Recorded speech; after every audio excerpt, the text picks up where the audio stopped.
اعوذ باللہ من الشیطان الرجیم بسم اللہ الرحمن الرحیم ذلك بأن الله لم يكن مغيرا نعمة أنعمها على قوم حتى يغيروا ما بأنفسهم وأن الله سميع عليم صدق اللہ العظیم۔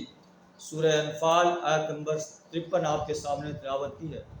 اس کا ترجمہ کچھ اس طرح ہے کہ ذلك بأن الله لم يكن مغيرا نعمة، یہ اللہ کی سنت ہے کہ اللہ کسی نعمت کو جو ہے اس وقت تک کسی قوم سے کسی انسان سے نہیں چھینتا، حتیٰ یغیروا ما بانفسہم، جہاں تک کہ وہ خود اپنے آپ کو جو ہے بدل نہ دیں، اللہ کے نعمتوں کی ناشکری کرنا شروع کر دیں۔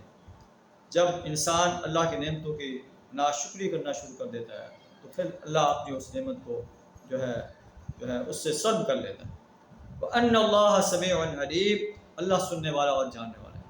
کفار مکہ کو اللہ تعالیٰ نے بے شمار نعمتوں سے نوازا تھا اور کسی چیز کی انہیں پرواہ نہیں تھی، لیکن انہوں نے اسلام کی نعمت کو رد کر دیا۔ جب انہوں نے اس نعمت کو رد کر دیا تو پھر اللہ نے جنگ بدر جو ہے منعقد کروا کر انہیں جو ہے شکست فاش سے دوچار کیا۔ ان کے 70 سردار مارے گئے، 70 آدمی قید کر دی گئے اور بہت سے زخمی ہو گئے۔ اللہ فرماتا ہے کہ ذَلِكَ بِأَنَّ اللَّهَ لَمْ يَكُنْ مُغَيِّرًا نِعْمَةً أَنْعَمَهَا عَلَىٰ قَوْمٍ، اللہ کسی قوم کی حالت کو نہیں بدلتا حتیٰ یغیروا ما بانفسہم، جہاں تک وہ اپنے آپ کو بدلتے ہیں۔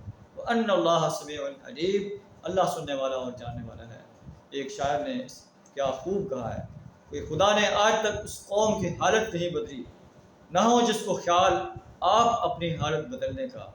اللہ ہمیں بھی اپنی حالت کو بدلنے کی جو ہے جد و جہد کرنے کی توفیق عطا فرمائے۔ ہمیں اللہ نے ملک پاکستان عطا فرمایا تھا، ہم نے یہ عہد کیا تھا اس ملک میں لا الہ الا اللہ کا نظام نافذ کریں گے، لیکن ہم نے اللہ سے اپنے کیے ہوئے عہد کو وفا نہ کیا، تو آج ہم بھی جو ہے ذلت کا شکار ہیں، اور کافر جب چاہتے ہیں ہمیں گاجر مولی کی طرح کاٹ کر رکھ دیتے ہیں۔ اب تو یہ حال ہے کہ ہمارا بجٹ جو ہے وہ IMF کی نگرانی میں بن رہا ہے اور ہم بے بس ہیں کہ اس کو اپنے تمام جو ہے معلومات فراہم کرنے پر مجبور ہیں۔ اللہ سے دعا کر ہمیں اپنے اس عہد کو وفا کرنے کی توفیق عطا فرمائے اور اپنے اس ملک پاکستان میں اپنے دین کو قائم کرنے کے لیے جد و جہد کرنے کی توفیق عطا فرمائے، اپنا مال جان وقت اور صلاحیت جرأت کے ساتھ پیش کرنے کی توفیق عطا فرمائے۔ وآخر دعوانا الحمد للہ رب العالمین۔